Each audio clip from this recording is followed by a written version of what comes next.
Choice உங்களை அன்புடன் வரவேற்கிறது. ஸோ பொதுவாக பார்த்தீங்கன்னா, இந்த டெட் எக்ஸாம் பொறுத்தளவுக்கு ஆன்லைன் டெஸ்ட் தான் கண்டக்ட் பண்ண போகிறோம்னு சொல்லியிருக்காங்க. ஏன்னா ஆன்லைனில் கண்டக்ட் பண்ணிட்டு இப்போ மே எண்டுக்குள்ளேயே கண்டக்ட் பண்ணிடுவோம். கல்வி செய்திங்கிற வெப்சைட்டில் கூட போய் பார்த்தீங்கன்னா உங்களுக்கு தெரியும். அதில் கூட போட்டிருக்காங்க. வித்தின் ஒரு 2 டேஸ்க்கு முன்னாடி நான் செமினார் முடிச்சுட்டு வரேன். பேப்பரில் தி ஹிந்து பேப்பரில் கூட பெரிய ஒரு விஷயமா ஒரு பக்கமாக போட்டிருந்தாங்க. அந்த ஃபோட்டோ கூட எடுத்து நான் யூடியூப்பில் கூட போட்டு விட்றேன்.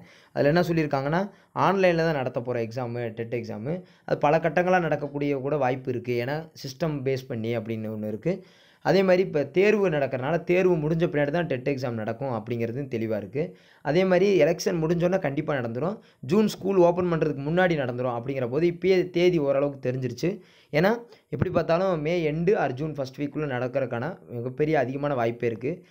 ஆன்லைனுங்கிறனால பல கட்டங்களாக நடத்தும் போதுங்கிற வேணால் 2 கட்டமாக வேணால் நடக்கலாம். மொதல் வீக்கு அடுத்த வீக்கும் கூட நடக்கலாம். இதில் நாங்கள் என்ன செய்ய போகிறோம் அப்படிங்கிறது பார்த்தீங்கன்னா, பொதுவாக ஓஎம்ஆர் டெஸ்ட் தான் நான் வச்சுக்கிட்டே இருப்பேன் எப்பயுமே. ஓஎம்ஆர் ஏன்னா டிஎன்பிசி ஓஎம்ஆரில் தான் நடத்துது. ஓஎம்ஆர் டெஸ்ட் தான் வைப்பேன். இப்போ என்னென்னா டெட்டு வந்து ஆன்லைன் நடத்தும்போது அங்கே போய் ஃபியர் இருக்கக்கூடாது. அந்த ப்ராக்டிஸ் பண்ணியிருக்கணும்ல நீங்கள். அதுக்காக நம்ம என்ன பண்ணுறோம்னா, ஆன்லைன் டெஸ்ட்டும் வந்து அதாவது கொஸ்டின் பேப்பர் பிடிஎஃப்பில் கொடுக்குறோம்ல, அந்த பிடிஎஃப்பும் வாங்கிக்காங்க, ஆன்லைன் டெஸ்ட்டும் அட்டன் பண்ணிக்காங்க.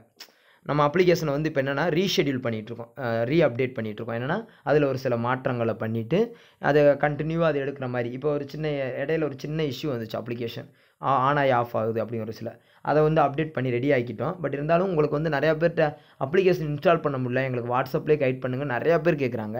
அதனால் வந்து எப்பயுமே ஒன்று தெரிஞ்சுக்காங்க, வாட்ஸ்அப்பில் கைடன்ஸ் போய்கிட்டே இருக்கும். வாட்ஸ்அப் இனிமேல் நிற்காது. அது எப்பயுமே வாட்ஸ்அப் கைடன்ஸ் போய்கிட்டே இருக்கும். ஏன்னா ஒருத்தர் சின்ன சின்ன மொபைல் கூட வச்சுருப்பீங்க. அதை தாண்டி அப்ளிகேஷன்லேயும் நீங்கள் ரிஜிஸ்டர் பண்ணி வச்சுக்காங்க. அப்படின்னா தான் ஆன்லைனில் டெஸ்ட்டு நாங்கள் அப்லோட் பண்ணுறோம்ல, ஆன்லைன்லேயும் அட்டன் பண்ணி பார்த்துக்கிட்டிங்கன்னா அங்கே போகும்போது ஈஸியாக இருக்கும் உங்களுக்கு. அதனால் ஆன்லைன் டெஸ்ட்டும் நம்மகிட்ட இருக்குது. அண்டு ஆஃப்லைனில் உங்களுக்கு பிடிஎஃப் டெஸ்ட்டும் இருக்குது. ரைட்டா? உங்களுக்கு அதை தெளிவுபடுத்துறதுக்கு தான் இந்த வீடியோவில் வந்தேன். அந்த ஆன்லைன் டெஸ்ட்டுங்கிறது எப்போனா வித்தின் 10 டேஸ்க்குள்ளே அந்த ஆன்லைன் டெஸ்ட் வந்து அப்டேட் ஆயிரும். அப்டேட் ஆன பின்னாடி உங்களுக்கு வித்தின் ஏப்ரல்லேருந்தே நீங்கள் ஆன்லைன் டெஸ்ட் எழுதுகிற மாதிரி வந்துடும். இப்போதைக்கு ஓஎம்ஆர் ஷீட்டில் ஆஃப்லைனில் தான் நீங்கள் எழுத போகிறீங்க. நோக்கம் வெற்றி, அவ்வளோதான். எப்படினாலும் உங்களுக்கு வந்து கொஸ்டின் பேப்பரை கரெக்டாக அட்டன் பண்ணணும். அதான் மெயின். இப்போ ஒரு வேளை ஆன்லைனே ஒரு வேளை ப்ராக்டிஸ் பண்ணாமல் போகிறவங்கனால அங்கே நல்லா பண்ண முடியாதுன்னு நீங்கள் நினைக்கிறீங்களா? அப்படிலாம் கிடையாது. அங்கே எந்த ஃபியர் இருக்காது. இந்த ஆர்ஆர்பியில் அட்டன் பண்ணவங்கள கூட நிறையா பேரை கேட்டோம்னா, கொஸ்டின் தெளிவாக இருந்துச்சு, கிளிக் பண்ணோம், அவ்வளோதானே. அங்கே எந்த ஒரு ஆப்ஷனும் உங்களுக்கு கம்ப்யூட்டர் பழகிருக்கணும், மவுஸ் பிடிக்க தெரிஞ்சிருக்கணும், அப்படிலாம் எதுவும் கிடையாது. அழகாக போகிறீங்க, கொஸ்டின் பேப்பர் இருக்கும். 2ஆம் ராஜராஜ சோழனால் கட்டப்பட்டது எங்கே, கொஸ்டின் ஆன்சர் இருக்கா, அதை கிளிக் பண்ணுறோமா, அடுத்த கொஸ்டின் நெக்ஸ்ட்டும் கொடுக்குறோமா, போகிறோம், அவ்வளோதான். அது மொதல் நாளே பார்த்தீங்கன்னா ப்ரௌசிங் சென்டரில் ஒரு ப்ராக்டிஸ் பண்ணிட்டு போகிறது, அவ்வளோதான். மொதல் நாளே போய்ட்டு அந்த வெப்சைட்டை கொடுத்துருப்பாங்க லிங்க் ப்ராக்டிஸ் பண்ணுறதுக்காக. அது ஒரு 2 நாளைக்கு முன்னாடி போய்ட்டு ப்ரௌசிங் சென்டரில் ஒரு 50 கொஸ்டின் அட்டன் பண்ணி பார்த்துக்கிறணும். அவ்வளோதான். இப்படி கூட எழுதலாம். ஆனால் இருந்தாலும் நம்ம வந்து டெஸ்ட் ஆன்லைன் டெஸ்ட் கொடுக்குறது மூலமாக இங்கேருந்து பழகி போய்ட்டு அங்கே போய்ட்டு ரொம்ப ஈஸியாக இருந்துச்சுன்னா அது ரொம்ப நல்லா தானே இருக்கும். ஸோ அதுக்காக தான் டெட்டை பொறுத்தளவுக்கு. ஸோ மோர் தென் அடுத்தடுத்த வீடியோஸில் ஒவ்வொரு விஷயம் சொல்கிறேன். டெட்டை பொறுத்தளவுக்கு செமினார் பொறுத்தளவுக்கு கண்டிப்பான முறையில் ஏப்ரல் மேல தான் கண்டக்ட் பண்ணுற மாதிரி இருக்குது.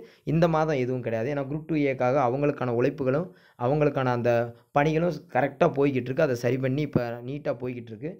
அது வந்து அதில் எந்த ஒரு இடையூறு இருக்கக்கூடாதுன்னு நான் நினைக்கிறேன். அதனால தான் இப்போ டெட்டுன்னு பண்ணுறனால அவங்களுக்கு அந்த இடையூறு வந்துடக்கூடாது, அவங்க பண்ணிகிட்டு இருக்கனால உங்களுக்கு இடையூறு வந்துடக்கூடாதுங்கிறதுல தெளிவாக இருக்கணும். அதுக்கு ஒர்க்கை டிவைட் பண்ணி பண்ணிகிட்ருக்கோம். ஸோ செமினாருங்கிற போது கண்டிப்பான முறையில் ஏப்ரல் மேல உங்களுக்கு கண்டிப்பான முறையில் ஏப்ரலுக்குள்ளே வச்சுருவேன். ஏன்னா வச்சா தான் கொஞ்சம் ரொம்ப யூஸ்ஃபுல்லாக இருக்கும் அப்படிங்கிறதுல தெளிவாக இருக்குது. So thank you to all. Thank you. Follow பண்ணிக்காங்க. 2 டெஸ்ட்டுமே இருக்குது. ஒரு ஸ்டூடெண்ட் கேட்டாங்க, அதனால் இதை தெளிவுபடுத்த வேண்டிய அவசியம் எனக்கு இருக்குது. தேங்க்யூ.